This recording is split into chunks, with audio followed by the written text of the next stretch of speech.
Hi guys, ഞാൻ നിങ്ങളെ സ്വന്തമാക്കിയിൽ ഞാനിപ്പോൾ ഈ ഓൺ വോയിസ് വീഡിയോ ഇന്ന് വേറെ ഒന്നല്ല. ഞങ്ങൾ യൂട്യൂബിൽ ഏത് വീഡിയോ ഇട്ടാലും നല്ല നല്ല സപ്പോർട്ടായിട്ടുള്ള കമൻസ് ഇടാറുണ്ട്. കുറേ ദിവസം ഞാൻ അതിന് റീപ്ലൈ ആയിട്ട് ഒരു വീഡിയോ ചെയ്യണമെന്ന് വിചാരിക്കുന്നു. ഇതാണ് ആ കമൻസ്. ഞാൻ ഇത്രയും നാളും വിചാരിച്ചത് ആർമിയിൽ നിന്ന് ആക്സിഡൻറ്റ് പറ്റിയാൽ പെൻഷനും വാങ്ങി ഒന്നും ചെയ്യാൻ കഴിയാതെ വീട്ടിലിരിക്കേണ്ടി വരുമെന്നാണ്.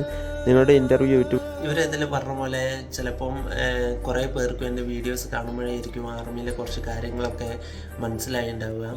അപ്പോൾ അതേപോലെ എനിക്ക് പറയാനുള്ളത്, ഈ ആർമിയിൽ എന്ന് വെച്ചാൽ നമ്മൾ വേറെ ഒരു ജോബായിട്ട് ഒരിക്കലും കമ്പയർ ചെയ്യാൻ പറ്റില്ല. കാരണം ഇപ്പോൾ എന്നെ തന്നെ ഉദാഹരണം എടുക്കാം. ഞാൻ ഇപ്പോൾ വീൽ ചെയറിലായിട്ട് ഇപ്പോഴും ഞാൻ സർവീസ് കണ്ടിന്യൂ ചെയ്യുന്നത് ആർമി അല്ലാതെ വേറെ ഒരു ജോബിനും പറ്റില്ല. ഞാൻ ഇപ്പോൾ നാട്ടിലാണെങ്കിൽ വേറെ ഏതെങ്കിലും ഒരു ജോബാണ് ചെയ്യുന്നതെങ്കിൽ, ഞാൻ ഇപ്പം ഇങ്ങനെ വീൽച്ചറിലായിരുന്നെങ്കിൽ അവരപ്പം തന്നെ എന്നെ വീട്ടിലേക്ക് പറഞ്ഞു വിട്ട് പിന്നെ തിരിഞ്ഞു നോക്കില്ല. അത് സത്യമാണ്. വേറെ ഏതെങ്കിലും ജോബ് നിങ്ങൾക്ക് പറയാൻ പറ്റുമോ? അവർ വീൽ ചെയറിലായിട്ടും സാലറിയും കൊടുത്ത് അവരെ ഫുൾ ഫാമിലീനെ നോക്കുന്ന വേറെ ഒരു ജോബും ഉണ്ടാവില്ല. എനിക്കും വേണമെങ്കിൽ ആർമിയിലെ പെൻഷനും വാങ്ങിയിട്ട് എനിക്ക് ഡിസബിലിറ്റി പെൻഷനും ഉണ്ടാവും. അപ്പോൾ അതും വാങ്ങി വീട്ടിൽ പോയിട്ട് സുഖമായിട്ട് മുന്നോട്ട് ജീവിക്കാം. അപ്പം എന്നോട് ഇവിടെ എൻ്റെ കൂടെ ഉള്ളവർ തന്നെ പറഞ്ഞിരുന്നു, ഇനി മുന്നോട്ട് സർവീസ് ചെയ്യണ്ട, എന്തിനാ വെറുതെ റിസ്ക് എടുക്കുന്നത്, ഇപ്പോഴാണെങ്കിൽ നല്ല പെൻഷനും കിട്ടും, നീ അതും വാങ്ങിയിട്ട് വീട്ടിൽ പോയിട്ട് വേറെ എന്തെങ്കിലും നോക്കാം. അപ്പോൾ ഇപ്പോൾ എൻ്റെ അത് 8 വർഷം കംപ്ലീറ്റ് ആവാനായിട്ടേ ഉള്ളൂ. 9 മാർച്ചിൽ സ്റ്റാർട്ടാവും. അപ്പോൾ എനിക്ക് ഇപ്പോഴേ യൂണിഫോം അയച്ചു വെച്ച് വീട്ടിൽ പോകാൻ തീരെ താല്പര്യമില്ല. കാരണം അത്രയും ഞാൻ കഷ്ടപ്പെട്ട് നേടിയെടുത്ത ഒരു ജോബാണത്. ഇതിനു വേണ്ടി ഞാൻ ഒത്തിരി മെനക്കെട്ടുണ്ട്. അപ്പോൾ അങ്ങനെ അയച്ചു വെച്ച് പോകാൻ എനിക്ക് ഒരിക്കലും മനസ്സില്ല.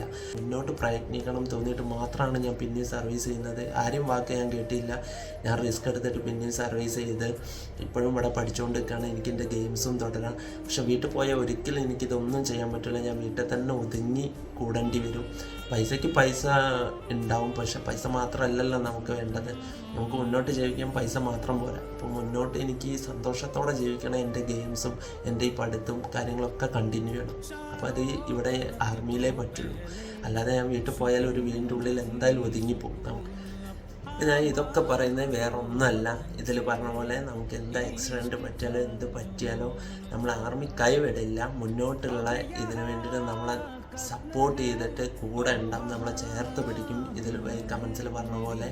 അപ്പം ആരൊക്കെ എന്തൊക്കെ പറ്റിയാണെങ്കിലും അവർ ഒത്തിരി കഷ്ടപ്പാടുണ്ട്. ആർമിയിൽ കഷ്ടപ്പാടില്ല എന്ന് പറയുന്നില്ല. ട്രെയിനിങ്ങൊക്കെ കഷ്ടപ്പെട്ടിട്ടാണ്, അതൊക്കെ കഴിഞ്ഞിട്ടാണ് സർവീസ് ചെയ്യുന്നത്. സർവീസിൽ ഒത്തിരി കഷ്ടപ്പാട് അനുഭവിക്കാണ്ട്, പക്ഷെ അതൊക്കെ അനുഭവിക്കുമ്പോൾ നമുക്ക് വേണ്ട ഫെസിലിറ്റീസും ഒക്കെ ആർമി തരുന്നുണ്ട്. അപ്പോൾ ആരും ഒരിക്കലും ആർമീനെ കുറ്റം പറയരുത്. ഇതിനൊരു വെറും ജോബായിട്ട് മാത്രം കാണും ചെയ്യരുത്. ഇത് പറയാൻ വേണ്ടിയിട്ട് മാത്രമാണ് ഞാൻ ഇപ്പോൾ ഈ വീഡിയോ ചെയ്തത്. അപ്പോൾ ബൈ.